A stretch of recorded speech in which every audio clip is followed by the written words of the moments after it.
سورۃ القمر، سورہ قمر کا تعارف، مقام نزول سورہ قمر اس آیت سیہزم الجمع کے علاوہ مکیہ ہے۔ رکوع اور آیات کی تعداد، اس صورت میں 3 رکوع اور 55 آیتیں ہیں۔ قمر نام رکھنے کی وجہ، عربی میں چاند کو قمر کہتے ہیں۔ اس صورت کی پہلی آیت میں چاند کے پھٹ جانے کا بیان کیا گیا ہے، اس مناسبت سے اس کا نام سورہ قمر رکھا گیا ہے۔ سورہ قمر کے فضائل، حضرت عبداللہ ابن عباس رضی اللہ تعالیٰ عنہما سے روایت ہے، نبی اکرم علیہ الصلوۃ والسلام نے ارشاد فرمایا، سورہ اقترب کی تلاوت کرنے والے کا چہرہ قیامت کے دن روشن ہوگا کہ اس سورت کو تورات میں مبیضہ یعنی روشن کرنے والی پکارا جاتا ہے، کیونکہ یہ اپنی تلاوت کرنے والے کا چہرہ اس دن روشن کرے گی جس دن چہرے سیاہ ہوں گے۔ نمبر 2، حضرت عائشہ صدیقہ رضی اللہ تعالی عنہا سے مروی ہے کہ رسول کریم علیہ الصلوۃ والسلام نے ارشاد فرمایا، جس نے رات میں سورہ سجدہ، سورہ قمر اور سورہ ملک کی تلاوت کی تو یہ صورتیں شیطان اور شرک سے اس کی حفاظت کریں گی اور قیامت کے دن اللہ تعالیٰ اسے درجات میں بلندی عطا کرے گا۔ سورہ قمر کے مضامین، اس سورت کا مرکزی مضمون یہ ہے کہ اس میں اللہ تعالیٰ کی وحدانیت، نبی کریم علیہ الصلوۃ والسلام کی رسالت اور قرآن مجید کی صداقت وغیرہ اسلام کے بنیادی عقائد کے بارے میں بیان کیا گیا ہے۔ نیز اس سورت میں یہ مضامین بیان کیے گئے ہیں۔ نمبر 1، اس سورت کی ابتدا میں تاجدار رسالت علیہ الصلوۃ والسلام کے ایک معجزے اور کفار مکہ کے طرز عمل کو بیان فرمایا گیا۔ نمبر 2، حضور اقدس علیہ الصلوۃ والسلام کو مشرکین سے اعراض کرنے اور انہیں قیامت قریب آنے اور اس دن انہیں پہنچنے والی سختیوں سے ڈرانے کا حکم دیا گیا۔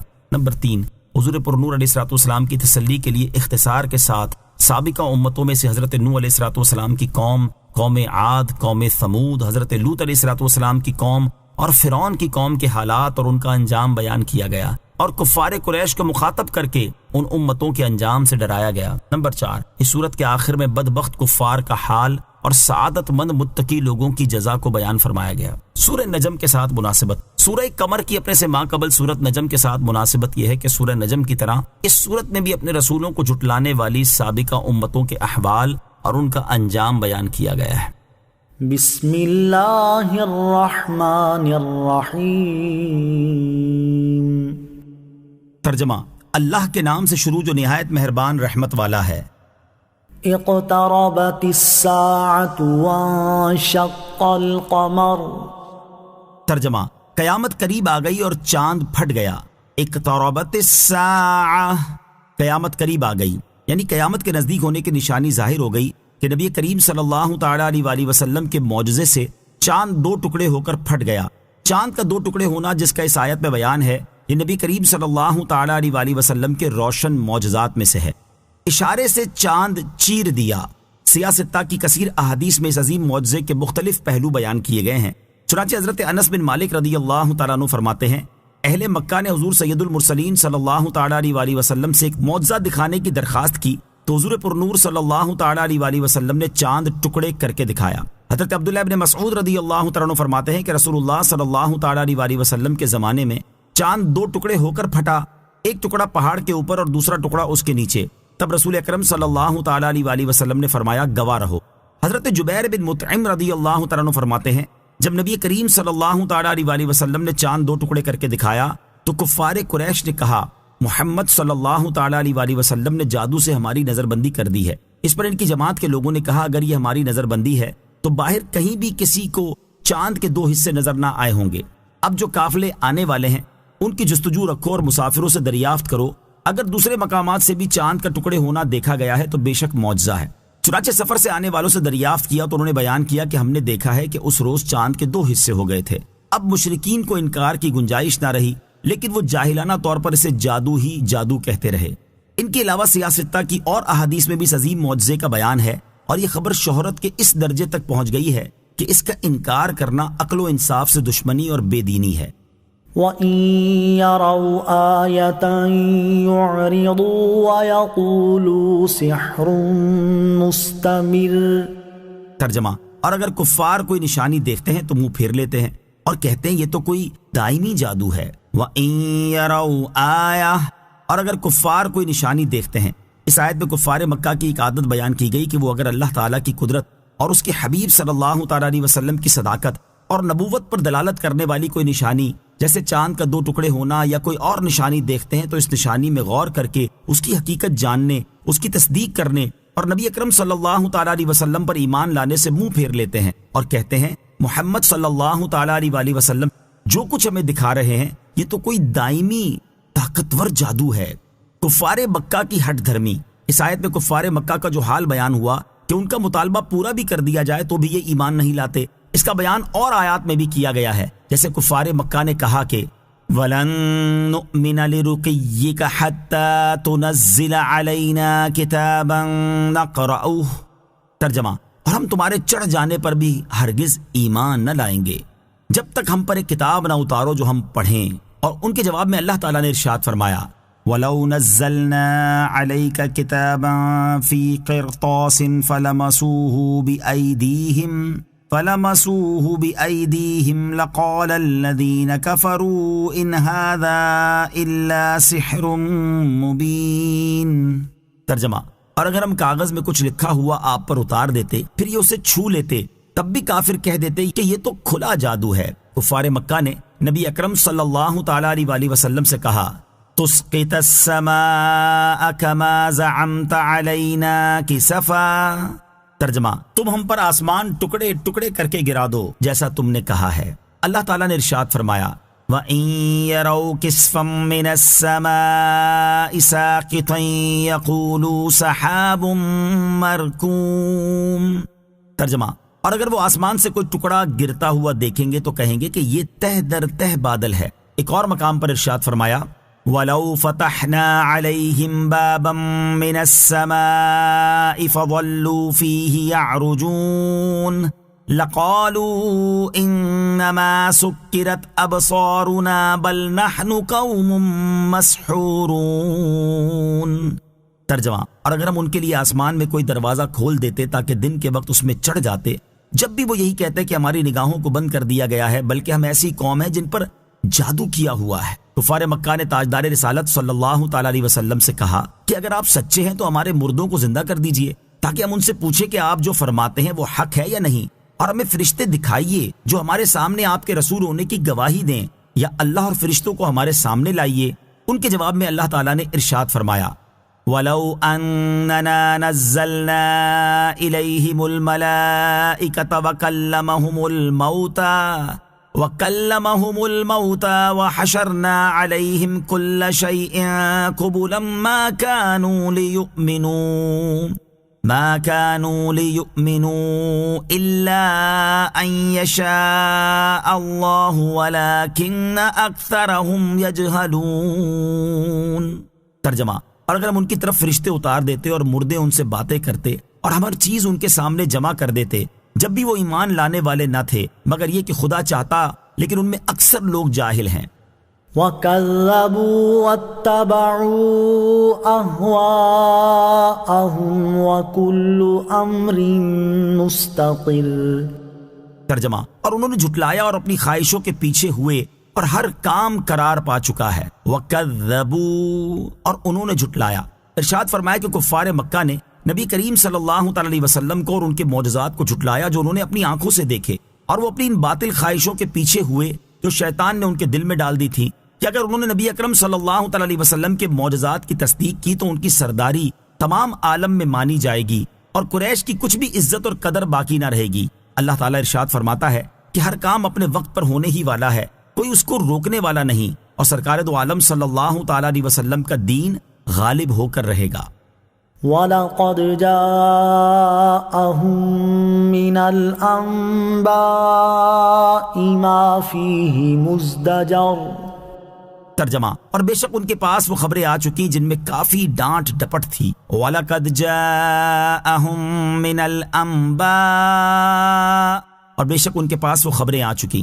ارشاد فرمایا کہ کفار مکہ کے پاس قرآن پاک کے ذریعے پچھلی امتوں کے ان لوگوں کی خبریں آ چکی ہیں جو اپنے رسولوں کو جھٹلانے کی وجہ سے ہلاک کر دیے گئے، اور ان خبروں میں کفار مکہ کے لیے کفر اور تکذیب سے کافی روک اور انتہا درجے کی نصیحت تھی۔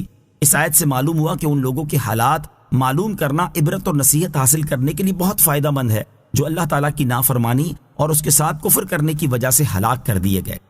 حکمت بالغۃ فما تغنی النذر، ترجمہ، یہ قرآن انتہا کو پہنچی ہوئی حکمت ہے تو ایسوں کو ڈرانے والے امور فائدہ نہیں دیتے۔ حکمت بالغہ، انتہا کو پہنچی ہوئی حکمت۔ اس آیت کا ایک معنی یہ ہے کہ یہ قرآن انتہا کو پہنچی ہوئی حکمت سے بھرپور ہے، تو تو جب کافر ڈر سنانے والوں کی مخالفت کریں گے اور انہیں جھٹلائیں گے تو یہ انہیں کیا فائدہ دیں گے؟ اسی طرح ایک اور مقام پر ارشاد فرمایا قُلِ انظُرُوا مَاذَا فِي السَّمَاوَاتِ وَالْأَرْضِ وَمَا تُغْنِي الْآيَاتُ وَالنُّذُرُ عَنْ قَوْمٍ لَا يُؤْمِنُونَ۔ ترجمہ، تم فرماؤ تم دیکھو کہ آسمانوں اور زمین میں کیا کیا نشانیاں ہیں، اور نشانیاں اور رسول ان لوگوں کو کوئی فائدہ نہیں دیتے جو ایمان نہیں لاتے۔ دوسرا معنی یہ ہے کہ یہ قرآن انتہا کو پہنچی ہوئی حکمت سے بھرپور ہے، تو کافروں کو پھر بھی ڈرانے والے امور جیسے سابقہ امتوں پر آنے والے عذابات نے فائدہ نہ دیا۔ فَتَوَلَّ عَنْهُمْ يَوْمَ يَدْعُ الدَّاعِ إِلَى شَيْءٍ نُكُرٍ خُشَّ عَنْ أَبْصَارُهُمْ يَخْرُجُونَ مِنَ الْأَجْدَاثِ كَأَنَّهُمْ جَرَادٌ مُنتَشِرٌ مُهْطِعِينَ إِلَى الدَّاعِ يَقُولُ الْكَافِرُونَ هَذَا يَوْمٌ عَسِرٌ۔ ترجمہ، تو تم ان سے منہ پھیر لو جس دن پکارنے والا ایک سخت انجان بات کی طرف بلائے گا، تو ان کی آنکھیں نیچے جھکی ہوئی ہوں گی، قبروں سے یوں نکلیں گے گویا وہ پھیلی ہوئی ٹڈیاں ہیں۔ اس بلانے والے کی طرف دوڑتے ہوئے کافر کہیں گے کہ بڑا سخت دن ہے۔ فَتَوَلَّ عَنْهُمْ، تو تم ان سے منہ پھیر لو، یعنی اے حبیب صلی اللہ تعالیٰ علیہ وسلم، ان کفار کی سرکشی کا نتیجہ یہ ہے کہ آپ ان سے منہ پھیر لیں، کیونکہ وہ نصیحت کرنے اور ڈر سنانے سے عبرت حاصل کرنے والے نہیں۔ ایک قول یہ ہے کہ یہ آیت جہاد والی آیت سے منسوخ ہو چکی ہے، اور ایک قول یہ ہے کہ یہ آیت منسوخ نہیں، کیونکہ اس کا معنی یہ ہے کہ اے حبیب صلی اللہ تعالیٰ علیہ وسلم، آپ ان کفار سے منہ پھیر لیں اور ان سے کلام کرنے کی بجائے ان کے ساتھ جہاد فرمائیں۔ یوم یدعو الداعی الی شیء نکر، جس دن پکارنے والا ایک سخت انجان بات کی طرف بلائے گا۔ آیت کے حصے اور اس کے بعد والی دو آیات کا خلاصہ یہ ہے کہ اے حبیب صلی اللہ تعالیٰ علیہ وسلم، آپ وہ دن یاد کریں جب حضرت اسرافیل علیہ السلام بیت المقدس کی چٹان پر کھڑے ہو کر ایک ایسی سخت انجان بات کی طرف بلائیں گے کہ اس جیسی سختی کبھی لوگوں نے نہ دیکھی ہوگی، اور وہ بات قیامت اور حساب کی ہولناکی ہے۔ اس وقت لوگوں کا حال یہ ہوگا کہ ان کی نگاہیں جھکی ہوئی ہوں گی اور وہ اپنی قبروں سے اس حال میں نکلیں گے کہ کثرت کی وجہ سے گویا وہ ہر طرف پھیلی ہوئی ٹڈیاں ہیں، اور وہ خوف اور حیرت کی وجہ سے یہ نہیں جانتے ہوں گے کہ کہاں جائیں۔ حضرت اسرافیل علیہ السلام کی آواز کی طرف دوڑتے ہوئے ان میں سے کافر کہیں گے یہ کافروں پر بڑا سخت دن ہے۔ ان آیات میں قیامت قائم ہوتے وقت کی جو حالت بیان کی گئی اس کا ذکر کرتے ہوئے ایک اور مقام پر اللہ تعالیٰ ارشاد فرماتا ہے وَنُفِخَ فِي الصُّورِ فَإِذَا هُم مِّنَ الْأَجْدَاثِ إِلَىٰ رَبِّهِمْ يَنسِلُونَ قَالُوا يَا وَيْلَنَا مَنْ بَعَثَنَا مِن مَّرْقَدِنَا هَذَا مَا وَعَدَ الرَّحْمَٰنُ وَصَدَقَ الْمُرْسَلُونَ۔ ترجمہ، اور سور میں پھونک ماری جائے گی تو اسی وقت وہ قبروں سے اپنے رب کی طرف دوڑتے چلے جائیں گے، کہیں گے ہائے ہماری خرابی، کس نے ہمیں ہماری نیند سے جگا دیا؟ یہ وہ ہے جس کا رحمان نے وعدہ کیا تھا اور رسولوں نے سچ فرمایا تھا۔ ایک اور مقام پر ارشاد فرماتا ہے یوم یخرجون من الاجداث سراعا کأنہم الى نصب یوفضون خاشعة ابصارهم ترہقهم ذلہ ذلك اليوم الذي كانوا يوعدون۔ ترجمہ، جس دن قبروں سے جلدی کرتے ہوئے نکلیں گے گویا وہ نشانوں کی طرف لپک رہے ہیں، ان کی آنکھیں جھکی ہوئی ہوں گی، ان پر ذلت چڑھ رہی ہوگی۔ یہ ان کا وہ دن ہے جس کا ان سے وعدہ کیا جاتا تھا۔ اللہ تعالیٰ ہمیں قیامت کی سختیوں اور ہولناکیوں سے امن نصیب فرمائے، آمین۔ قیامت کا دن کافروں پر سخت ہوگا جبکہ کامل ایمان والوں پر سخت نہیں ہوگا۔ آیت نمبر 8 سے معلوم ہوا کہ قیامت کا دن کافروں پر سخت ہوگا اور کامل ایمان والوں پر سخت نہیں ہوگا۔ ایک اور مقام پر اللہ تعالیٰ نے کفار کے بارے میں ارشاد فرمایا الملک یومئذ الحق للرحمن وکان یوما علی الکافرین عسیرا۔ ترجمہ، اس دن سچی بادشاہی رحمان کی ہوگی اور کافروں پر وہ بڑا سخت دن ہوگا۔ اور ارشاد فرمایا فَإِذَا نُقِرَ فِي النَّاقُورِ فَذَلِكَ يَوْمَئِذٍ يَوْمٌ عَسِيرٌ عَلَى الْكَافِرِينَ غَيْرُ يَسِيرٌ۔ ترجمہ، پھر جب سور میں پھونکا جائے گا تو وہ دن سخت ہوگا، کافروں پر آسان نہیں ہوگا۔ اور نیک اعمال کرنے والے مومنین کے بارے میں ارشاد فرمایا من جاء بالحسنة فله خير منها وهم من فزع يومئذ آمنون۔ ترجمہ، جو نیکی لائے اس کے لیے اس سے بہتر صلہ ہے، اور وہ اس دن کی گھبراہٹ سے امن و چین میں ہوں گے۔ اور ارشاد فرمایا اصحاب الجنت یومئذ خیر مستقرا واحسن مقیلا۔ ترجمہ، جنت والے اس دن ٹھکانے کے اعتبار سے بہتر اور آرام کے اعتبار سے سب سے اچھے ہوں گے۔ اللہ تعالی ہمیں بھی ان خوش نصیب حضرات کے گروہ میں شامل فرمائے جنہیں قیامت کے دن امن اور چین نصیب ہوگا، آمین۔ كذبت قبلهم قوم نوح فكذبوا عبدنا وقالوا مجنون وازدجر فدعا ربه أني مغلوب فانتصر۔ ترجمہ، ان سے پہلے نوح کی قوم نے جھٹلایا تو انہوں نے ہمارے بندے کو جھوٹا کہا اور کہنے لگے یہ پاگل ہے، اور نوح کو جھڑکا گیا تو اس نے اپنے رب سے دعا کی کہ میں مغلوب ہوں تو تو میرا بدلہ لے۔ کذبت قبلہم قوم نوح، ان سے پہلے نوح کی قوم نے جھٹلایا۔ اس آیت سے اللہ تعالیٰ نے سابقہ انبیاء کرام علیہ الصلوۃ والسلام کے واقعات بیان فرمائے ہیں تاکہ ان کے حالات سن کر اس کے حبیب صلی اللہ تعالیٰ علیہ وآلہ وسلم کو تسلی حاصل ہو۔ اس آیت اور اس کے بعد والی آیت کا خلاصہ یہ ہے کہ کفار قریش سے پہلے حضرت نوح علیہ الصلوۃ والسلام کی قوم نے حضرت نوح علیہ الصلوۃ والسلام کو جھٹلایا، اور انہوں نے ہمارے بندے کو جھوٹا کہا اور انہیں دھمکی دی کہ اگر تم اپنے واعظ و نصیحت اور دین کی دعوت دینے سے باز نہ آئے تو ہم تمہیں قتل کر دیں گے اور سنسار کر ڈالیں گے، اور ان کی شان میں کہنے لگے یہ پاگل ہے۔ اور انہوں نے حضرت نوح علیہ الصلوۃ والسلام کو دین کی دعوت دینے پر جھڑکا تو بہت عرصے ان کی اذیتوں پر صبر کرنے کے بعد حضرت نوح علیہ الصلوۃ والسلام نے اپنے رب عز و جل سے دعا کی کہ اے اللہ عز و جل میں مغلوب ہوں تو ان سے میرا بدلہ لے۔ ففتحنا ابواب السماء بماء منهمر وفجرنا الارض عيونا فالتقى الماء على امر قد قدر۔ ترجمہ، تو ہم نے زور کے بہتے پانی سے آسمان کے دروازے کھول دیے اور زمین کو چشمے کر کے بہا دیا تو پانی اس مقدار پر مل گیا جو مقدر تھی۔ ففتحنا ابواب السماء بماء منہمر، تو ہم نے زور کے بہتے پانی سے آسمان کے دروازے کھول دیے۔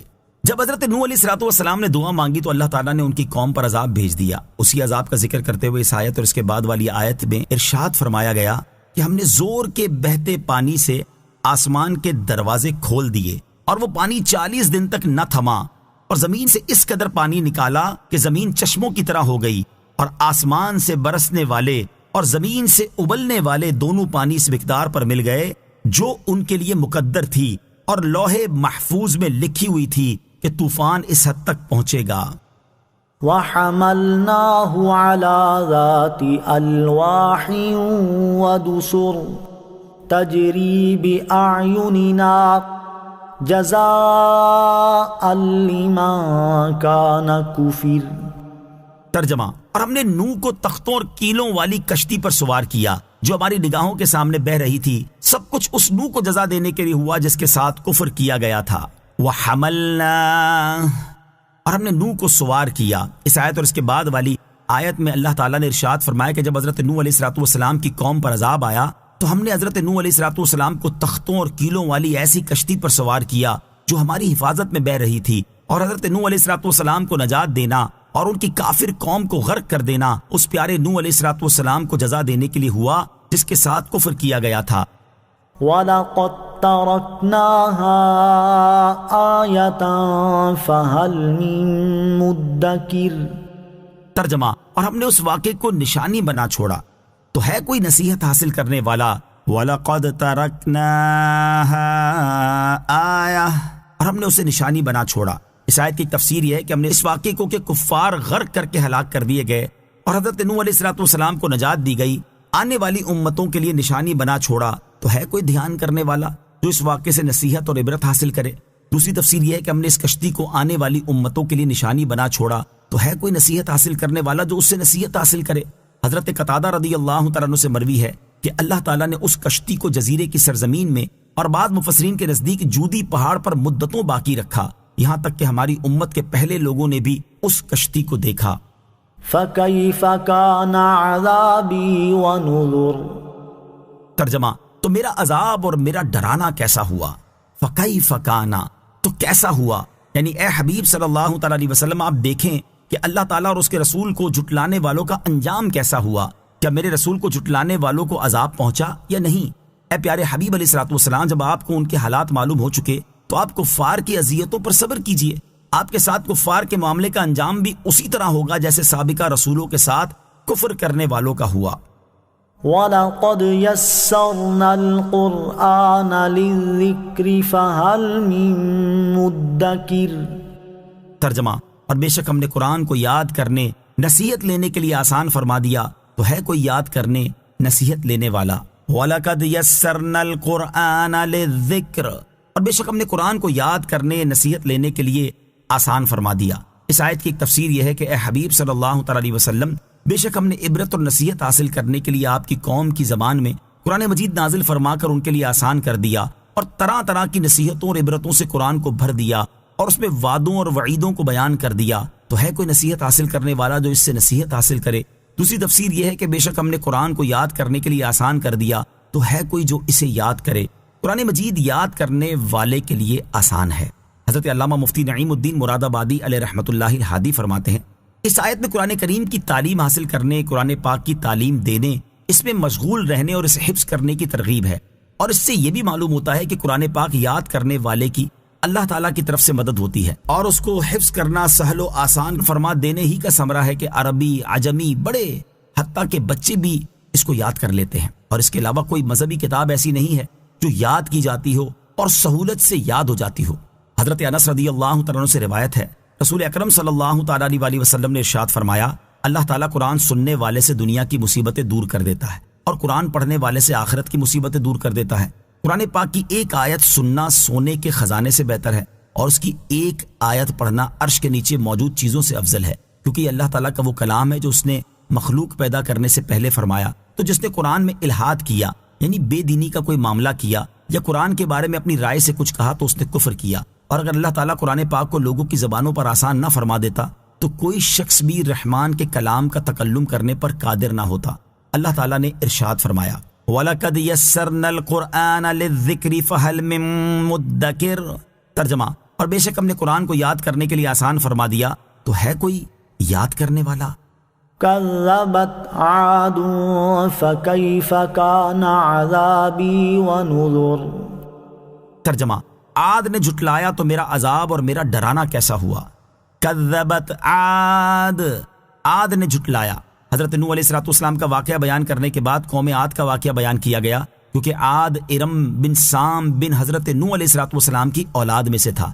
اس آیت کا خلاصہ یہ ہے کہ قوم عاد نے اپنے نبی حضرت ہود علیہ السلام کو جھٹلایا، اس پر وہ عذاب بھی مبتلا کیے گئے. تو ان پر میرا عذاب آنا کیسا ہوا، اور میرے عذاب سے ڈر دلانے کے فرامین کیسے ہوئے جو عذاب نازل ہونے سے پہلے ان کے پاس آ چکے تھے. اِنَّا أَرْسَلْنَا عَلَيْهِمْ رِيحًا صَرْصَرًا فِي يَوْمِ نَحْسٍ مُسْتَمِرٍ تَنزِعُ النَّاسَ كَأَنَّهُمْ أَعْجَازُ نَخْلٍ مُنقَعِرٍ. ترجمہ، بے شک ہم نے ان پر ایسے دن میں ایک سخت آندھی بھیجی جس کی نحوست ان پر ہمیشہ کے لیے رہی. وہ آندھی لوگوں کو یوں اکھیڑ مارتی تھی گویا وہ اکھڑی ہوئی کھجوروں کے سوکھے تنے ہوں. اِنَّا أَرْسَلْنَا عَلَيْهِمْ رِيحًا صَرْصَرًا، بے شک ہم نے ان پر ایک سخت آندھی بھیجی. اس آیت سے قوم عاد پر آنے والے عذاب کی کیفیت بیان کی جا رہی ہے. چنانچہ اس آیت اور اس کے بعد والی آیت میں اللہ تعالیٰ نے ارشاد فرمایا کہ بے شک ہم نے قوم عاد پر ایسے دن میں ایک بہت تیز چلنے والی، نہایت ٹھنڈی اور سخت سناٹے والی آندھی بھیجی جس کی نحوست ان پر ہمیشہ کے لیے رہی، حتیٰ کہ ان میں سے کوئی نہ بچا اور وہ سب ہلاک ہو گئے. وہ آندھی لوگوں کو زمین سے یوں اکھیڑ دیتی تھی گویا وہ اکھڑی ہوئی کھجوروں کے سوکھے تنے ہوں، اور پھر سر کے بل انہیں زمین پر اس طرح دے مارتی کہ ان کے سر تن سے جدا ہو جاتے تھے. اور جس دن وہ آندھی آئی تھی وہ دن مہینے کا آخری بدھ تھا. نوٹ، بعض لوگ مہینے کے آخری بدھ کو منوس کہتے ہیں اور اس کی دلیل کے طور پر یہ آیت پیش کرتے ہیں، مگر یہ غلط ہے کیونکہ اس بدھ کی نحوست صرف قوم عاد کے لیے تھی. فَكَيْفَ كَانَ عَذَابِي وَنُذُرِ. ترجمہ، تو میرا عذاب اور میرا ڈرانا کیسا ہوا. فَكَيْفَ كَانَ عَذَابِي، تو کیسا ہوا میرا عذاب. علامہ اسماعیل حقی رحمۃ اللہ تعالی علیہ قوم عاد کے واقعے میں 2 مرتبہ فَكَيْفَ كَانَ عَذَابِي وَنُذُرْ فرمائے جانے کی ایک وجہ نقل کرتے ہوئے لکھتے ہیں، اس کی وجہ یہ ہے کہ پہلے مقام پر دنیاوی عذاب کا ذکر ہے اور اس مقام پر اخروی عذاب کا ذکر ہے، جیسا کہ ایک اور مقام پر ان کا واقعہ بیان کرتے ہوئے اللہ تعالیٰ نے ارشاد فرمایا فَأَرْسَلْنَا عَلَيْهِمْ رِيحًا صَرْصَرًا فِي أَيَّامٍ نَحِسَاتٍ لِنُذِيقَهُمْ عَذَابَ الْخِزْيِ فِي الْحَيَاةِ الدُّنْيَا وَلَعَذَابُ الْآخِرَةِ أَخْزَىٰ وَهُمْ لَا يُنصَرُونَ۔ ترجمہ، تو ہم نے ان پر ان کے منحوس دنوں میں ایک تیز آندھی بھیجی تاکہ دنیا کی زندگی میں ہم انہیں رسوائی کا عذاب چکھائیں، اور بے شک آخرت کا عذاب زیادہ رسوا کن ہے اور ان کی مدد نہ ہوگی۔ اور ایک قول یہ نقل کیا ہے کہ پہلے مقام پر قوم عاد کو ان کی ہلاکت سے پہلے ڈرایا گیا ہے، اور اس مقام پر قوم عاد کی ہلاکت کے بعد دوسروں کو ان پر آنے والے عذاب سے ڈرایا گیا ہے۔ وَلَقَدْ يَسَّرْنَا الْقُرْآنَ لِلذِّكْرِ فَهَلْ مِن مُدَّكِرٍ۔ ترجمہ، اور بے شک ہم نے قرآن یاد کرنے نصیحت لینے کے لیے آسان کر دیا، تو ہے کوئی یاد کرنے نصیحت لینے والا؟ وَلَقَدْ يَسَّرْنَا الْقُرْآنَ لِلذِّكْرِ، اور بے شک ہم نے قرآن یاد کرنے نصیحت لینے کے لیے آسان کر دیا۔ قرآن پاک کے علاوہ جتنی آسمانی کتابیں نازل ہوئیں وہ صرف انبیاء کرام علیہ الصلوۃ والسلام کو زبانی یاد تھی، اور ان کی امت کے لوگ صرف دیکھ کر ہی ان کی تلاوت کر سکتے ہیں، جبکہ اللہ تعالیٰ نے اپنے حبیب علیہ الصلوۃ والسلام کی امت کو یہ خصوصیت عطا فرمائی ہے کہ ان میں چھوٹوں سے لے کر بڑوں تک بے شمار ایسے لوگ موجود ہیں جنہیں قرآن پاک زبانی یاد ہے۔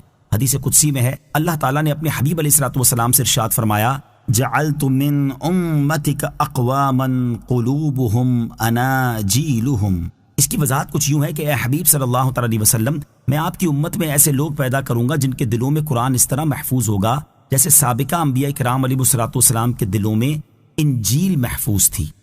كذبت ثمود بالنذر۔ ترجمہ، سمود نے ڈر سنانے والوں یعنی رسولوں کو جھٹلایا۔ کذبت ثمود بالنذر، سمود نے ڈر سنانے والوں رسولوں کو جھٹلایا۔ اس آیت کی ایک تفسیر یہ ہے کہ قوم سمود نے اللہ تعالیٰ کے عذاب سے ڈرانے والی باتوں اور ان نصیحتوں کو جھٹلایا جو انہوں نے حضرت صالح علیہ الصلوۃ والسلام سے سنی تھی۔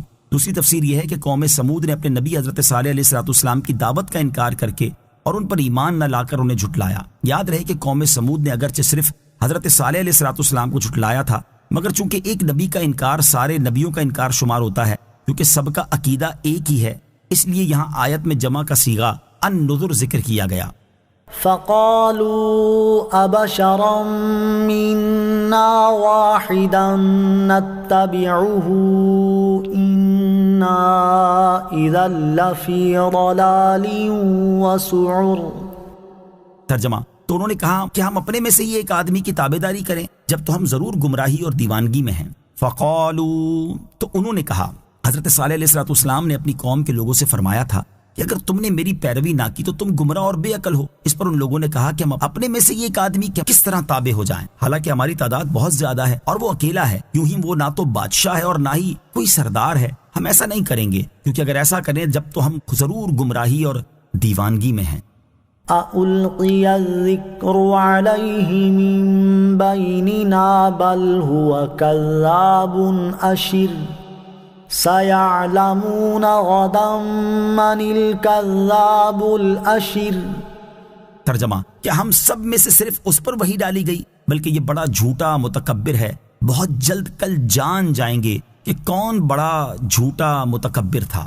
أَأُلْقِيَ الذِّكْرُ عَلَيْهِم مِّن بَيْنِنَا، کہ ہم سب میں سے صرف اس پر وحی ڈالی گئی۔ اس آیت اور اس کے بعد والی آیت کا خلاصہ یہ ہے کہ حضرت صالح علیہ الصلوۃ والسلام کی قوم سمود نے انہیں جھٹلاتے ہوئے کہا، کیا ہم سب میں سے صرف حضرت صالح علیہ الصلوۃ والسلام پر وحی نازل کی گئی ہے، حالانکہ ہم میں ایسے لوگ موجود ہیں جن کے پاس دولت کی کثرت ہے اور ان کا حال بھی بہت اچھا ہے۔ ایسا ہرگز نہیں ہے، بلکہ یہ بہت بڑا جھوٹا متکبر ہے کہ نبوت کا دعویٰ کر کے بڑا آدمی بننا چاہتا ہے۔ معاذ اللہ۔ اللہ تعالیٰ نے ارشاد فرمایا کہ جب وہ حضرت صالح علیہ الصلوۃ والسلام کو جھٹلانے کی وجہ سے عذاب میں مبتلا کیے جائیں گے تو بہت جلد خود ہی جان جائیں گے کہ ان میں سے کون بڑا جھوٹا اور متکبر تھا۔ إِنَّا مُرْسِلُو النَّاقَةِ فِتْنَةً لَّهُمْ فَارْتَقِبْهُمْ وَاصْطَبِرْ وَنَبِّئْهُمْ أَنَّ الْمَاءَ قِسْمَةٌ بَيْنَهُمْ كُلُّ شِرْبٍ مُحْتَضَرٍ۔ ترجمہ، بے شک ہم ان کی آزمائش کے لیے اونٹنی کو بھیجنے والے ہیں، تو اے صالح تم ان کا انتظار کرو اور صبر کرو، اور انہیں خبر دے دو کہ ان کے درمیان پانی تقسیم ہے، ہر باری پر وہ حاضر ہو جس کی باری ہے۔ اِنَّا مُرْسِلُ النَّاقَةِ، بے شک ہم اونٹنی کو بھیجنے والے ہیں۔ اس آیت اور اس کے بعد والی آیت کا خلاصہ یہ ہے کہ حضرت صالح علیہ السلام کی قوم نے آپ علیہ السلام سے یہ کہا تھا کہ آپ پتھر سے ایک اونٹنی نکال دیجئے۔ آپ علیہ السلام نے ان کے ایمان قبول کرنے کی شرط مقرر فرما کر یہ بات منظور کر لی تھی۔ چنانچہ اللہ تعالیٰ نے اونٹنی بھیجنے کا وعدہ کرتے ہوئے ارشاد فرمایا کہ بے شک ہم ان کی آزمائش کے لیے اونٹنی کو بھیجنے والے ہیں، تو اے صالح علیہ السلام تم اس بات کا انتظار کرو کہ وہ کیا کرتے ہیں اور ان کے ساتھ کیا کیا جاتا ہے، اور ان کی ایذا پر صبر کرو، اور انہیں خبر دے دو کہ ان کے درمیان پانی کی باری تقسیم کی گئی ہے کہ ایک دن اونٹنی کا ہے اور ایک دن ان کا ہے، لہذا جو دن اونٹنی کا ہے اس دن صرف اونٹنی ہی پانی پینے آئے، اور جو دن قوم کا ہے اس دن قوم پانی لینے آئے۔ فنادوا صاحبهم فتعاطى فعقر، ترجمہ، تو انہوں نے اپنے ساتھی کو پکارا تو اس نے اونٹنی کو پکڑا پھر اس کی کونچیں کاٹ دی۔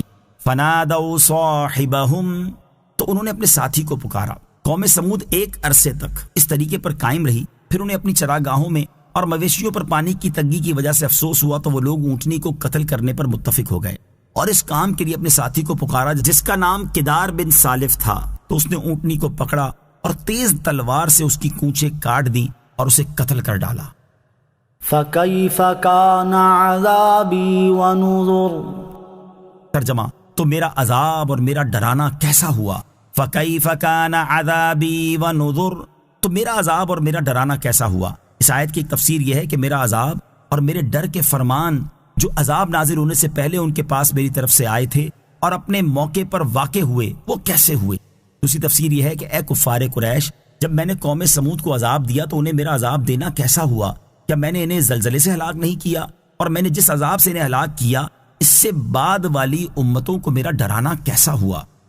إنا أرسلنا عليهم صيحة واحدة فكانوا كهشيم المحتضر، ترجمہ، بے شک ہم نے ان پر ایک زوردار چیخ بھیجی تو اسی وقت وہ باڑ بنانے والے شخص کی بچ جانے والی روندی ہوئی خشک گھاس کی طرح ہو گئے۔ اِنَّا أَرْسَلْنَا عَلَيْهِمْ صَيْحَةً وَاحِدَةً، بے شک ہم نے ان پر ایک زوردار چیخ بھیجی۔ اس آیت میں قوم سمود پر آنے والے عذاب کی کیفیت بیان کی گئی ہے۔ چنانچہ اس کا خلاصہ یہ ہے کہ جس دن انہوں نے اونٹنی کو قتل کیا تو اس کے چوتھے دن ان پر حضرت جبرائیل علیہ السلام نے ایک زوردار چیخ ماری، جس کی وجہ سے ان کی حالت ایسے ہو گئی جس طرح چرواہے جنگل میں اپنی بکریوں کی حفاظت کے لیے گھاس کانٹوں کا احاطہ بنا لیتے ہیں، اس میں سے کچھ گھاس بچی رہ جاتی ہے اور وہ جانوروں کے پاؤں میں روند کر ریزہ ریزہ ہو جاتی ہے۔ وَلَقَدْ يَسَّرْنَا الْقُرْآنَ لِلذِّكْرِ فَهَلْ مِن مُدَّكِرٍ، ترجمہ، اور بے شک ہم نے قرآن کو یاد کرنے نصیحت لینے کے لیے آسان کر دیا، تو ہے کوئی یاد کرنے نصیحت لینے والا۔ وَلَقَدْ يَسَّرْنَا الْقُرْآنَ لِلذِّكْرِ، اور بے شک ہم نے قرآن کو یاد کرنے نصیحت لینے کے لیے آسان کر دیا۔ اس آیت کا ایک معنی یہ بھی ہے کہ ہم نے اس شخص کے لیے قرآن پاک کو آسان کر دیا جو اس سے نصیحت حاصل کرنا چاہے۔ تو ہے کوئی ایسا شخص جو قرآن سے نصیحت حاصل کرے اور ان تمام چیزوں کو چھوڑ دے جو اللہ تعالیٰ کو پسند نہیں؟ قرآن پاک کو یاد کرنے کا حکم اور فضائل، قرآن پاک کی ایک آیت حفظ کرنا ہر مکلف مسلمان پر فرض عین ہے، اور پورا قرآن مجید حفظ کرنا فرض کفایہ ہے، اور سورہ فاتحہ اور ایک دوسری چھوٹی سورت یا اس کے مثلاً 3 چھوٹی آیتیں یا ایک بڑی آیت کو حفظ کرنا واجب عین ہے۔ احادیث میں قرآن مجید یاد کرنے کے بہت فضائل بیان ہوئے ہیں۔ ترغیب کے لیے یہاں 2 احادیث سماعت کیجیے۔ نمبر 1، ترمذی شریف کی حدیث ہے، حضرت علی المرتضیٰ کرم اللہ تعالی وجہ الکریم سے روایت ہے، رسول اللہ صلی اللہ تعالی علیہ وسلم نے ارشاد فرمایا، جس نے قرآن پڑھا اور اس کو یاد کر لیا، اس کے حلال کو حلال سمجھا اور حرام کو حرام جانا، اس کے گھر والوں میں سے 10 ایسے شخصوں کے بارے میں اللہ تعالیٰ اس کی شفاعت قبول فرمائے گا جن پر جہنم واجب ہو چکا تھا۔ حدیث نمبر 2، ابو داؤد شریف کی حدیث ہے، حضرت عبداللہ بن عمر رضی اللہ تعالیٰ عنہما سے روایت ہے، رسول اکرم صلی اللہ تعالی علیہ وسلم نے ارشاد فرمایا، صاحب قرآن سے کہا جائے گا کہ پڑھ اور چڑھ، اور اسی طرح ترتیل کے ساتھ پڑھ جس طرح دنیا میں ترتیل کے ساتھ پڑھتا تھا، آخری آیت جو تو پڑھے گا وہاں تیری منزل ہے۔ اللہ تعالیٰ میں قرآن مجید یاد کرنے اور اپنے بچوں کو یاد کروانے کی توفیق عطا فرمائے، آمین۔ كذبت قوم لوط بالنذر، إنا أرسلنا عليهم حاصبا إلا آل لوط نجيناهم بسحر نعمة من عندنا كذلك نجزي من شكر۔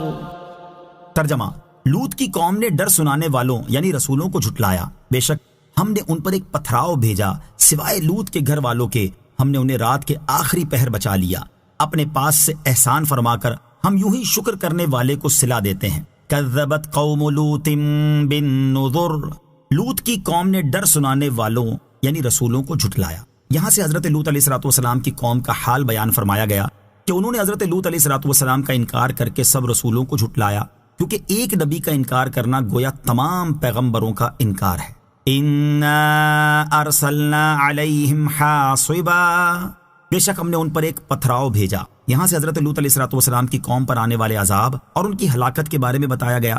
چنانچہ اس آیت اور اس کے بعد والی آیت کا خلاصہ یہ ہے کہ حضرت لوط علیہ السلام کو جھٹلانے اور ان کا انکار کرنے کی سزا میں ہم نے ان لوگوں پر چھوٹے چھوٹے سنگریزے برسائے، اور ہم نے اپنے پاس سے احسان فرما کر حضرت لوط علیہ السلام اور ان کی دونوں صاحبزادیوں کو اس عذاب سے محفوظ رکھا اور انہیں صبح ہونے سے پہلے بچا لیا۔ اور یہ حضرت لوط علیہ السلام پر ایمان لانے والوں کی خصوصیت نہیں، بلکہ ہم اللہ تعالیٰ کی نعمتوں کا شکر کرنے والے ہر بندے کو یوں ہی صلا دیتے ہیں کہ انہیں مشرکین کے ساتھ عذاب نہیں دیتے۔ یاد رہے کہ شکر گزار بندہ وہ ہے جو اللہ تعالیٰ اور اس کے رسولوں علیہ السلام پر ایمان لائے اور ان کی اطاعت کرے۔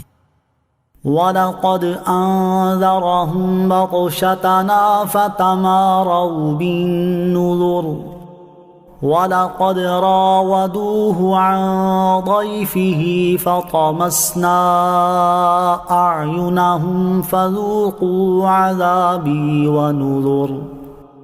ترجمہ، اور بے شک اس نے انہیں ہماری گرفت سے ڈرایا تو انہوں نے ڈر کے فرامین میں شک کیا، انہوں نے اسے اس کے مہمانوں کے متعلق پھسلانا چاہا تو ہم نے ان کی آنکھوں کو مٹا دیا اور فرمایا میرے عذاب اور میرے ڈر کے فرامین کا مزہ چکھو۔ وَلَقَدْ أَنذَرَهُمْ بَطْشَتَنَا، اور بے شک اس نے انہیں ہماری گرفت سے ڈرایا، یعنی حضرت لوط علیہ السلام نے انہیں ہماری گرفت اور ہمارے عذاب سے ڈرایا تو انہوں نے ڈر کے فرمانوں میں شک کیا اور ان کی تصدیق کرنے کے بجائے انہیں جھٹلانے لگے۔ وَلَقَدْ رَاوَدُوهُ عَنْ ضَيْفِهِ، انہوں نے اسے اس کے مہمانوں کے متعلق پھسلانا چاہا۔ اس آیت کا خلاصہ یہ ہے کہ حضرت لوط علیہ السلام کی قوم نے انہیں ان کے معزز مہمانوں کے متعلق پھسلانا چاہا اور حضرت لوط علیہ السلام سے کہا کہ آپ ہمارے اور اپنے مہمانوں کے درمیان دخل اندازی نہ کریں اور انہیں ہمارے حوالے کر دیں۔ حضرت لوط علیہ السلام کی قوم نے یہ بات فاسد نیت اور خبیث ارادے سے کہی تھی۔ حضرت لوط علیہ السلام کے مہمان فرشتے تھے، انہوں نے حضرت لوط علیہ السلام سے کہا کہ آپ انہیں چھوڑ دیجئے اور گھر میں آنے دیجئے۔ جیسے ہی وہ گھر میں آئے تو حضرت جبرائیل علیہ السلام نے ایک دستک دی تو ہم نے ان کی آنکھوں کو مٹا دیا، جس سے وہ فوراً اندھے ہو گئے اور ان کی آنکھیں ایسی ناپید ہو گئیں کہ ان کا نشان بھی باقی نہ رہا اور چہرے سپاٹ ہو گئے۔ وہ لوگ حیرت زدہ مارے مارے پھرتے تھے اور دروازہ ان کے ہاتھ نہ آتا تھا۔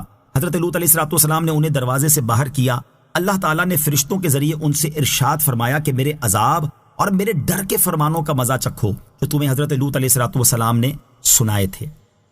وَلَقَدْ صَبَّحَهُم بُكْرَةً عَذَابٌ مُسْتَقِرٌ فَذُوقُوا عَذَابِي وَنُذُرِ وَلَقَدْ يَسَّرْنَا الْقُرْآنَ لِلذِّكْرِ فَهَلْ مِن مُدَّكِرٍ۔ ترجمہ، اور بے شک صبح سویرے ان پر ٹھہرنے والا عذاب آیا تو میرے عذاب اور میرے ڈر کے فرمانوں کا مزہ چکھو، اور بے شک ہم نے قرآن کو یاد کرنے نصیحت لینے کے لیے آسان کر دیا تو ہے کوئی یاد کرنے نصیحت لینے والا۔ وَلَقَدْ صَبَّحَهُم بُكْرَةً، اور بے شک صبح سویرے ان پر آیا۔ ارشاد فرمایا کہ بے شک حضرت لوط علیہ السلام کی قوم پر صبح سویرے ٹھہرنے والا عذاب آیا جو کہ آخرت تک باقی رہے گا۔ مراد یہ ہے کہ دنیاوی عذاب برزخی عذاب سے اور برزخی عذاب اخروی عذاب سے ملا ہوا ہے، لہٰذا نفس عذاب دائمی اور قائم ہے۔ اس آیت سے عذاب قبر کا ثبوت بھی ہوتا ہے، کیونکہ اگر عذاب قبر حق نہ ہو تو ان کا عذاب مستقر یعنی ٹھہرنے والا نہیں رہتا۔ فَذُوقُوا عَذَابِي وَنُذُرِ، تو میرے عذاب اور میرے ڈر کے فرمانوں کا مزہ چکھو۔ دوسری بار یہ بات اس لیے فرمائی گئی کہ ان پر عذاب 2 مرتبہ نازل ہوا تھا۔ پہلا عذاب خاص ان لوگوں پر ہوا تھا جو حضرت لوط علیہ السلام کے گھر میں داخل ہوئے تھے، اور دوسرا عذاب سب کو عام تھا۔ وَلَقَدْ جَاءَ آلَ فِرْعَوْنَ النُّذُرُ كَذَّبُوا بِآيَاتِنَا كُلِّهَا فَأَخَذْنَاهُمْ أَخْذَ عَزِيزٍ مُقْتَدِرٍ۔ ترجمہ، اور بے شک فرعونیوں کے پاس ڈر سنانے والے رسول آئے، انہوں نے ہماری سب نشانیوں کو جھٹلا دیا تو ہم نے ان پر ایسی گرفت کی جیسی ایک عزت والے عظیم قدرت والے کی گرفت کی شان ہوتی ہے۔ وَلَقَدْ جَاءَ، اور بے شک آئے، یہاں سے فرعون اور اس کی قوم کا واقعہ بیان کیا جا رہا ہے۔ چنانچہ اس آیت اور اس کے بعد والی آیت کا خلاصہ یہ ہے کہ بے شک فرعونیوں کے پاس اللہ تعالیٰ کے عذاب سے ڈرانے والے رسول حضرت موسیٰ اور حضرت ہارون علیہ السلام آئے تو فرعونی ان پر ایمان نہ لائے، اور انہوں نے ہماری ان سب نشانیوں کو جھٹلا دیا جو حضرت موسیٰ علیہ السلام کو دی گئی تھیں، تو ہم نے اس جھٹلانے کی وجہ سے ان پر عذاب کے ساتھ ایسی گرفت کی جیسی ایک عزت والے عظیم قدرت والے کی گرفت ہوتی ہے کہ قدرت والے کی پکڑ سے کوئی چھڑا نہیں سکتا۔ فَأَخَذْنَاهُمْ أَخْذَ عَزِيزٍ مُقْتَدِرٍ، تو ہم نے ان پر ایسی گرفت کی جیسی ایک عزت والے عظیم قدرت والے کی گرفت کی شان ہوتی ہے۔ سابقہ امتوں نے جب اللہ تعالیٰ کے ساتھ شرک کر کے اس کے رسول کو جھٹلا کر اور اللہ تعالیٰ کی نافرمانیوں میں مصروف رہ کر اپنی جانوں پر ظلم کیا، اور اللہ تعالیٰ کی طرف سے عذاب سے ڈرانے کے فرمان آنے اور مہلت ملنے کے باوجود اپنی حالت کو نہ سدھارا، تو اللہ تعالیٰ نے ان کی بہت سخت گرفت فرمائی۔ اور سابقہ امتوں کی تباہی اور بربادی کے واقعات سنانے سے مقصود اس امت کے لوگوں کو اس بات سے ڈرانا ہے کہ اگر انہوں نے بھی ان جیسے اعمال اختیار کیے، اللہ اور اس کے رسول کے فرامین کو پس پشت ڈالا، تو ان کی بھی بڑی سخت گرفت ہو سکتی ہے، جیسا کہ ایک اور مقام پر اللہ تعالیٰ ارشاد فرماتا ہے وَكَذَلِكَ أَخْذُ رَبِّكَ إِذَا أَخَذَ الْقُرَى وَهِيَ ظَالِمَةٌ إِنَّ أَخْذَهُ أَلِيمٌ شَدِيدٌ۔ ترجمہ، اور تیرے رب کی گرفت ایسی ہی ہوتی ہے جب وہ بستیوں کو پکڑتا ہے جبکہ وہ بستی والے ظالم ہوں، بے شک اس کی پکڑ بڑی شدید دردناک ہے۔ اور ارشاد فرماتا ہے إِنَّ فِي ذَلِكَ لَآيَةً لِمَنْ خَافَ عَذَابَ الْآخِرَةِ ذَلِكَ يَوْمٌ مَجْمُوعٌ لَهُ النَّاسُ وَذَلِكَ يَوْمٌ مَشْهُودٌ۔ ترجمہ، بے شک اس میں اس کے لیے نشانی ہے جو آخرت کے عذاب سے ڈرے، وہ ایسا دن ہے جس میں سب لوگ اکٹھے ہوں گے، اور وہ دن ایسا ہے جس میں ساری مخلوق موجود ہوگی۔ اور حضرت ابو موسیٰ اشعری رضی اللہ تعالیٰ عنہ سے روایت ہے، حضور اقدس صلی اللہ تعالیٰ علیہ وسلم نے ارشاد فرمایا، بے شک اللہ تعالیٰ ظالم کو ڈھیل دیتا رہتا ہے، اور جب اس کی پکڑ فرما لیتا ہے تو پھر اسے مہلت نہیں دیتا۔ پھر آپ علیہ الصلوۃ والسلام نے یہ آیت تلاوت فرمائی وَكَذَلِكَ أَخْذُ رَبِّكَ إِذَا أَخَذَ الْقُرَى وَهِيَ ظَالِمَةٌ إِنَّ أَخْذَهُ أَلِيمٌ شَدِيدٌ۔ ترجمہ، اور تیرے رب کی گرفت ایسی ہی ہوتی ہے جب وہ بستیوں کو پکڑتا ہے جبکہ وہ بستی والے ظالم ہوں، بے شک اس کی پکڑ بڑی شدید دردناک ہے۔ لہٰذا اس امت کے ہر ایک فرد کو ان آیات میں غور کرنا چاہیے، اور ہر ایک کو چاہیے کہ وہ اللہ تعالیٰ اور اس کے حبیب علیہ الصلوۃ والسلام کی نافرمانی سے بچے تاکہ اللہ تعالیٰ کی گرفت سے محفوظ رہے۔ أَكُفَّارُكُمْ خَيْرٌ مِّنْ أُولَئِكُمْ أَمْ لَكُمْ بَرَاءَةٌ فِي الزُّبُرِ۔ ترجمہ، کیا تمہارے کافر ان پہلوؤں سے بہتر ہیں یا کتابوں میں تمہارے لیے نجات لکھی ہوئی ہے؟ اکفارکم خیر من اولئکم، کیا تمہارے کافر ان سے بہتر ہیں؟ اس آیت میں کفار مکہ کو ڈراتے ہوئے فرمایا گیا کہ اے اہل مکہ، کیا تمہارے کافر حضرت نوح علیہ السلام کی قوم، عاد، سمود، حضرت لوط علیہ السلام کی قوم اور فرعون کی قوم سے زیادہ طاقتور اور توانا ہیں، یا وہ کفر و عناد میں کچھ ان سے کم ہیں؟ مراد یہ ہے کہ تم سے پہلے کے کافر تم سے زیادہ مضبوط اور طاقتور تھے، اس کے باوجود ان کی سرکشی کی بنا پر جو کچھ ان کے ساتھ ہوا وہ تم نے سن لیا، تو کیا تمہیں یہ امید ہے کہ تمہیں ان جیسا عذاب نہیں ہوگا؟ حالانکہ تمہارا حال ان سے بہت بدتر ہے۔ یا یہ بات ہے کہ اللہ تعالیٰ کی کتابوں میں تمہارے لیے نجات لکھی ہوئی ہے کہ تمہارے کفر کی گرفت نہ ہوگی اور تم عذاب الہی سے امن میں رہو گے، اور اس وجہ سے تم اپنے کفر و سرکشی پر ڈٹے ہوئے ہو؟ ایسا تو ہرگز نہیں ہے۔ ام یقولون نحن جمیع منتصر سیہزم الجمع ویولون الدبر۔ ترجمہ، یا وہ یہ کہتے ہیں کہ ہم سب بدلہ لے لیں گے، ان قریب سب بھگا دیے جائیں گے اور وہ پیٹھ پھیر دیں گے۔ ام یقولون، یا وہ یہ کہتے ہیں۔ اس آیت اور اس کے بعد والی آیت کا خلاصہ یہ ہے کہ کیا کفار قریش اپنی جہالت اور قوت و شوکت کی وجہ سے یہ کہتے ہیں کہ ہم سب مل کر محمد صلی اللہ تعالیٰ علیہ وسلم سے بدلہ لیں گے؟ اللہ تعالیٰ نے ان کا رد کرتے ہوئے ارشاد فرمایا کہ ان قریب کفار مکہ کے گروہ میں شامل سب لوگ بھگا دیے جائیں گے اور وہ پیٹھ پھیر دیں گے اور اس طرح بھاگیں گے کہ ان میں سے ایک بھی قائم نہ رہے گا۔ شان نزول، جب غزوہ بدر کے دن ابو جہل نے کہا ہم سب مل کر بدلہ لیں گے تو یہ آیت نازل ہوئی سَيُهْزَمُ الْجَمْعُ وَيُوَلُّونَ الدُّبُرَ، اور سرکار دو عالم علیہ الصلوۃ والسلام نے زرہ پہن کر یہ آیت تلاوت فرمائی، اور پھر ایسا ہی ہوا کہ رسول کریم علیہ الصلوۃ والسلام کو فتح نصیب ہوئی اور کفار کو ہزیمت و شکست سے دوچار ہونا پڑا۔ بعض علماء کے نزدیک یہ آیت مدنی ہے اور بعض کے نزدیک مکی ہے۔ ان دونوں اقوال میں تطبیق اس طرح ممکن ہے کہ یہ آیت ایک مرتبہ مکے میں اور ایک مرتبہ مدینے میں نازل ہوئی۔ بل الساعة موعدهم والساعة أدهى وأمر، ترجمہ، بلکہ ان کا وعدہ قیامت ہے اور قیامت سب سے زیادہ سخت اور سب سے زیادہ کڑوی ہے۔ بل الساعة موعدهم، بلکہ ان کا وعدہ قیامت ہے، یعنی بدر کی شکست کفار مکہ کا پورا عذاب نہیں، بلکہ اس عذاب کے بعد انہیں قیامت کے دن اصل عذاب کا وعدہ ہے، اور قیامت سب سے زیادہ سخت اور سب سے زیادہ کڑوی ہے کہ دنیاوی عذاب کے مقابلے میں اس کا عذاب بہت زیادہ سخت ہے، کیونکہ دنیاوی عذاب جیسے قید ہونا، قتل ہونا اور شکست کھانا وغیرہ تو اخروی عذاب کی ایک جھلک ہے۔ ان المجرمین فی ضلال وسعر، ترجمہ، بے شک مجرم گمراہی اور دیوانگی میں ہیں۔ ان المجرمین، بے شک مجرم۔ اس آیت کی ایک تفسیر یہ ہے کہ بے شک اللہ تعالیٰ کے ساتھ شرک کرنے والے، اس کے رسولوں کو جھٹلانے والے، مرنے کے بعد دوبارہ زندہ کرنے پر اللہ تعالیٰ کی قدرت کا اور حشر کا انکار کرنے والے مشرکین دنیا میں گمراہ اور دیوانے ہیں کہ نہ سمجھتے ہیں اور نہ راہ یاب ہوتے ہیں۔ دوسری تفسیر یہ ہے کہ تمام مشرکین دنیا میں حق سے گمراہ ہیں اور آخرت میں جہنم میں ہوں گے۔ یوم یسحبون فی النار علی وجوہہم ذوقوا مس سقر، ترجمہ، جس دن وہ آگ میں اپنے چہروں کے بل گھسیٹے جائیں گے، فرمایا جائے گا دوزخ کا چھونا چکھو۔ یوم یسحبون فی النار علی وجوہہم، جس دن وہ آگ میں اپنے چہروں کے بل گھسیٹے جائیں گے۔ اس آیت مبارکہ میں کفار کو جہنم میں منہ کے بل گھسیٹے جانے کا ذکر ہے، اور حدیث پاک میں بعض ایسے مسلمانوں کا بھی ذکر کیا گیا ہے جنہیں منہ کے بل گھسیٹ کر جہنم میں ڈال دیا جائے گا۔ چنانچہ حضرت ابو ہریرہ رضی اللہ تعالیٰ عنہ فرماتے ہیں، میں نے رسول اللہ صلی اللہ تعالیٰ علیہ وسلم سے یہ سنا ہے کہ قیامت کے دن سب سے پہلے جس شخص کے متعلق فیصلہ کیا جائے گا وہ شہید ہوگا۔ اس کو بلایا جائے گا اور اسے اس کی نعمتیں دکھائی جائیں گی۔ جب وہ ان نعمتوں کو پہچان لے گا تو اللہ تعالیٰ ارشاد فرمائے گا تم نے ان نعمتوں کے بدلے میں کیا کام کیا؟ وہ عرض کرے گا میں نے تیری راہ میں جہاد کیا حتیٰ کہ شہید ہو گیا۔ اللہ تعالیٰ فرمائے گا تو جھوٹ بولتا ہے، بلکہ تو نے اس لیے جہاد کیا تھا تاکہ تجھے بہادر کہا جائے، لہٰذا وہ تجھے کہہ دیا گیا۔ پھر اسے منہ کے بل گھسیٹ کر جہنم میں ڈالنے کا حکم دیا جائے گا حتیٰ کہ اسے جہنم میں ڈال دیا جائے گا۔ پھر ایک ایسے شخص کو بلایا جائے گا جس نے علم حاصل کیا، لوگوں کو تعلیم دی اور قرآن پڑھا، اسے اس کی نعمتیں دکھائی جائیں گی۔ جب وہ ان نعمتوں کو پہچان لے گا تو اللہ تعالیٰ اس سے ارشاد فرمائے گا تم نے ان نعمتوں کے بدلے میں کیا کام کیا؟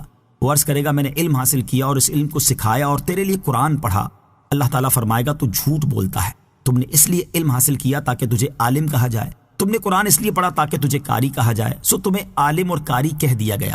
پھر اسے منہ کے بل گھسیٹ کر جہنم میں ڈالنے کا حکم دیا جائے گا یہاں تک کہ اسے جہنم میں ڈال دیا جائے گا۔ پھر ایک ایسے شخص کو بلایا جائے گا جس پر اللہ تعالیٰ نے وسعت کی اور اسے ہر قسم کا مال عطا فرمایا، اسے بھی اس کی نعمتیں دکھائی جائیں گی، اور جب وہ ان نعمتوں کو پہچان لے گا تو اللہ تعالیٰ فرمائے گا تم نے ان نعمتوں کے بدلے میں کیا کام کیا؟ وہ عرض کرے گا میں نے ہر اس راستے میں مال خرچ کیا جس میں مال خرچ کرنا تجھے پسند ہے۔ اللہ تعالیٰ ارشاد فرمائے گا تو جھوٹ بولتا ہے، تم نے یہ کام اس لیے کیے تاکہ تجھے سخی کہا جائے، لہٰذا وہ تمہیں کہہ دیا گیا۔ پھر اسے منہ کے بل گھسیٹ کر جہنم میں ڈالنے کا حکم دیا جائے گا حتیٰ کہ اسے بھی جہنم میں ڈال دیا جائے گا۔ اِنَّا كُلَّ شَيْءٍ خَلَقْنَاهُ بِقَدَرٍ وَمَا أَمْرُنَا إِلَّا وَاحِدَةٌ كَلَمْحٍ بِالْبَصَرِ، ترجمہ، بے شک ہم نے ہر چیز ایک اندازے سے پیدا فرمائی اور ہمارا کام تو صرف ایک بات ہے جیسے پلک جھپکنا۔ اِنَّا كُلَّ شَيْءٍ خَلَقْنَاهُ بِقَدَرٍ، بے شک ہم نے ہر چیز ایک اندازے سے پیدا فرمائی۔ ارشاد فرمایا کہ بے شک ہم نے ہر چیز حکمت کے تقاضے کے مطابق ایک اندازے سے پیدا فرمائی ہے۔ شان نزول، یہ آیت ان لوگوں کے رد میں نازل ہوئی جو اللہ تعالیٰ کی قدرت کے منکر ہیں اور نئے واقعات کو ستاروں وغیرہ کی طرف منسوب کرتے ہیں۔ تقدیر کے منکروں کے بارے میں احادیث، یہاں تقدیر کے منکر لوگوں کے بارے میں 2 احادیث سماعت کیجیے۔ نمبر 1، حضرت حذیفہ رضی اللہ تعالیٰ عنہ سے روایت ہے، تاجدار رسالت صلی اللہ تعالیٰ علیہ وسلم نے ارشاد فرمایا ہر امت میں مجوسی ہوتے تھے، اور اس امت کے مجوسی وہ لوگ ہیں جو کہیں گے کہ تقدیر کوئی چیز نہیں، ان میں سے کوئی مر جائے تو اس کے جنازے میں شریک نہ ہونا، اور جو ان میں سے بیمار پڑے اس کی عیادت نہ کرنا، وہ دجال کے ساتھی ہیں، اور اللہ تعالیٰ پر حق ہے کہ وہ انہیں دجال کے ساتھ ملا دے۔ نمبر 2، حضرت جابر بن عبداللہ رضی اللہ تعالیٰ عنہ سے روایت ہے، رسول اکرم صلی اللہ تعالیٰ علیہ وسلم نے ارشاد فرمایا، بے شک اس امت کے مجوسی وہ لوگ ہیں جو اللہ تعالیٰ کی تقدیر کا انکار کرتے ہیں۔ اگر وہ لوگ بیمار ہو جائیں تو ان کی عیادت نہ کرنا، اگر وہ مر جائیں تو ان کے جنازے میں حاضر نہ ہونا، اور اگر تمہاری ان سے ملاقات ہو جائے تو انہیں سلام تک نہ کرنا۔ یاد رہے کہ ہر مسلمان پر لازم ہے کہ وہ اللہ تعالیٰ کی تقدیر پر ایمان لائے اور تقدیر کے بارے میں بحث نہ کرے کہ یہ ایمان کی بربادی کا سبب بن سکتی ہے۔ حضرت جابر بن عبداللہ رضی اللہ تعالیٰ عنہ سے روایت ہے، رسول کریم صلی اللہ تعالیٰ علیہ وسلم نے ارشاد فرمایا، کوئی بندہ اس وقت تک مومن نہیں ہو سکتا جب تک وہ تقدیر کی اچھائی اور برائی پر ایمان نہ لائے۔ اسی طرح جب تک وہ یہ نہ جان لے کہ جو مصیبت اسے پہنچی ہے وہ اس سے ٹلنے والی نہ تھی، اور جو مصیبت اس سے ٹل گئی وہ اسے پہنچنے والی نہ تھی۔ حضرت ابو ہریرہ رضی اللہ تعالیٰ عنہ فرماتے ہیں، رسول اکرم صلی اللہ تعالیٰ علیہ وسلم ہمارے پاس تشریف لائے اور ہم تقدیر کے بارے میں ایک دوسرے سے بحث کر رہے تھے۔ یہ دیکھ کر آپ کو اتنا جلال آیا کہ چہرہ اقدس ایسے سرخ ہو گیا جیسے آپ کے مبارک رخساروں پر انار نچوڑ دیا گیا ہو۔ آپ نے فرمایا، کیا تمہیں اس بات کا حکم دیا گیا ہے، یا اسی بات کے لیے میں تمہاری طرف بھیجا گیا ہوں؟ تم سے پہلے لوگوں نے جب اس تقدیر کے بارے میں اختلاف کیا تو وہ ہلاک ہو گئے، میں تمہیں قسم دے کر کہتا ہوں کہ اس کے بارے میں مت جھگڑو۔ جب صحابہ کرام علیہم الرضوان جیسی عظیم ہستیوں کو تقدیر کے بارے میں بحث کرنے سے روک دیا گیا تو ہمیں اس سے بدرجہ اولا باز رہنا چاہیے۔ وما امرنا الا واحدہ، اور ہمارا کام تو صرف ایک بات ہے۔ اس آیت میں اللہ تعالیٰ نے اپنی قدرت بیان کرتے ہوئے ارشاد فرمایا کہ ہم جس چیز کو پیدا کرنے کا ارادہ فرمائیں تو وہ ہمارے صرف ایک مرتبہ حکم فرمانے کے ساتھ ہی اتنی دیر میں ہو جاتی ہے جتنی دیر تم میں سے کسی کو پلک جھپکنے میں لگتی ہے۔ وَلَقَدْ أَهْلَكْنَا أَشْيَاعَكُمْ فَهَلْ مِن مُدَّكِرٍ۔ ترجمہ، اور بے شک ہم نے تمہارے جیسے بہت سے گروہ ہلاک کر دیے، تو ہے کوئی نصیحت حاصل کرنے والا؟ وَلَقَدْ أَهْلَكْنَا أَشْيَاعَكُمْ، اور بے شک ہم نے تمہارے جیسے بہت سے گروہ ہلاک کر دیے۔ اس آیت میں اللہ تعالیٰ نے اپنے حبیب علیہ الصلوۃ والسلام کو جھٹلانے والے کفار قریش سے فرمایا کہ اے کفار قریش، بے شک ہم نے پہلی امتوں میں سے بہت سے کفار کے گروہ ہلاک کر دیے ہیں، وہ بھی تمہاری طرح اللہ تعالیٰ کے ساتھ کفر کرتے اور اس کے رسولوں کو جھٹلاتے تھے، تو تم میں کوئی ایسا شخص ہے جو ان کے انجام سے عبرت اور نصیحت حاصل کرے؟ وَكُلُّ شَيْءٍ فَعَلُوهُ فِي الزُّبُرِ۔ ترجمہ، اور انہوں نے جو کچھ کیا وہ سب کتابوں میں موجود ہے۔ وَكُلُّ شَيْءٍ فَعَلُوهُ، اور انہوں نے جو کچھ کیا۔ مزید ارشاد فرمایا کہ اے کفار قریش، پہلی امتوں میں سے تم جیسے کفار نے جو کچھ کیا وہ سب ان کتابوں میں موجود ہے جنہیں ان پر مقرر فرشتوں نے لکھا ہے۔ بعض مفسرین نے اس آیت کے یہ معنی بھی بیان کیے ہیں کہ بندوں کے تمام افعال اعمال لکھنے والے فرشتوں کے صحیفوں میں موجود ہیں۔ امام فخر الدین رازی رحمۃ اللہ تعالی علیہ فرماتے ہیں، اس آیت میں اس بات کی طرف اشارہ ہے کہ پہلی امتوں کے کفار کی ہلاکت کے بعد ان کا کام ختم نہیں ہو گیا، بلکہ ان کی ہلاکت تو ان کا وہ عذاب ہے جو ان پر دنیا میں آیا، اور ان کا اخروی عذاب ابھی آئے گا جو کہ ان کے ان اعمال کے بدلے میں تیار کیا گیا ہے جو ان کے اعمال ناموں میں لکھے ہوئے ہیں۔ وَكُلُّ صَغِيرٍ وَكَبِيرٍ مُسْتَطَرٌ۔ ترجمہ، اور ہر چھوٹی اور بڑی چیز لکھی ہوئی ہے۔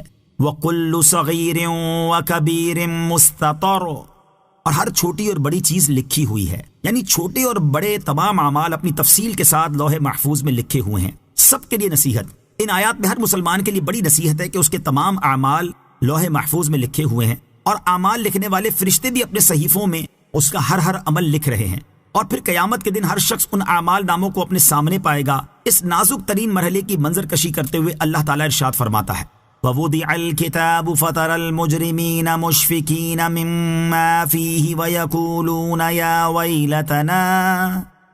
وَيْلَتَنَا مَا لِهَذَا الْكِتَابِ لَا يُغَادِرُ صَغِيرَةً وَلَا كَبِيرَةً مَا لِهَذَا الْكِتَابِ لَا يُغَادِرُ صَغِيرَةً وَلَا كَبِيرَةً إِلَّا أَحْصَاهَا وَوَجَدُوا مَا عَمِلُوا حَاضِرًا وَلَا يَظْلِمُ رَبُّكَ أَحَدًا۔ ترجمہ، اور نامہ اعمال رکھا جائے گا تو تم مجرموں کو دیکھو گے کہ اس میں جو لکھا ہوا ہوگا اس سے ڈر رہے ہوں گے اور کہیں گے ہائے ہماری خرابی۔ اس نامہ اعمال کو کیا ہے کہ اس نے ہر چھوٹے اور بڑے گناہ کو گھیرا ہوا ہے، اور لوگ اپنے تمام اعمال کو اپنے سامنے موجود پائیں گے، اور تمہارا رب کسی پر ظلم نہیں کرے گا۔ اور ارشاد فرماتا ہے، یوم تجد کل نفس ما عملت من خیر محضرا وما عملت من سوء تود لو ان بینها وبینه امدا بعیدا ویحذرکم اللہ نفسہ واللہ رؤوف بالعباد۔ ترجمہ: یاد کرو جس دن ہر شخص اپنے تمام اچھے اور برے اعمال اپنے سامنے موجود پائے گا تو تمنا کرے گا کہ کاش اس کے درمیان اور اس کے اعمال کے درمیان کوئی دور دراز کی مسافت حائل ہو جائے، اور اللہ تمہیں اپنے عذاب سے ڈراتا ہے اور اللہ بندوں پر بڑا مہربان ہے۔ لہٰذا ہر ایک کو چاہیے کہ وہ چھوٹے بڑے تمام گناہوں سے بچے، اور جو گناہ سرزد ہو چکے ان سے اللہ تعالیٰ کی بارگاہ میں سچی توبہ کر لے۔ حضرت یحییٰ بن معاذ رازی رحمۃ اللہ تعالی فرماتے ہیں، جسے یہ معلوم ہے کہ اس کے اعمال قیامت کے دن اس کے سامنے پیش کیے جائیں گے اور ان اعمال کے مطابق اسے جزا دی جائے گی، تو اسے چاہیے کہ اپنے کام درست کرنے کی کوشش کرے اور اپنے اعمال میں اخلاص پیدا کرے، اور جو گناہ اس سے ہو چکے ان سے لازمی توبہ کر لے۔ اللہ تعالیٰ عمل کی توفیق عطا فرمائے، آمین۔ ان المتقین فی جنات ونہر فی مقعد صدق عند ملیک مقتدر۔ ترجمہ: بے شک پرہیزگار لوگ باغوں اور نہروں میں ہوں گے، عظیم قدرت والے بادشاہ کے حضور سچ کی مجلس میں ہوں گے۔ ان المتقین، بے شک پرہیزگار لوگ۔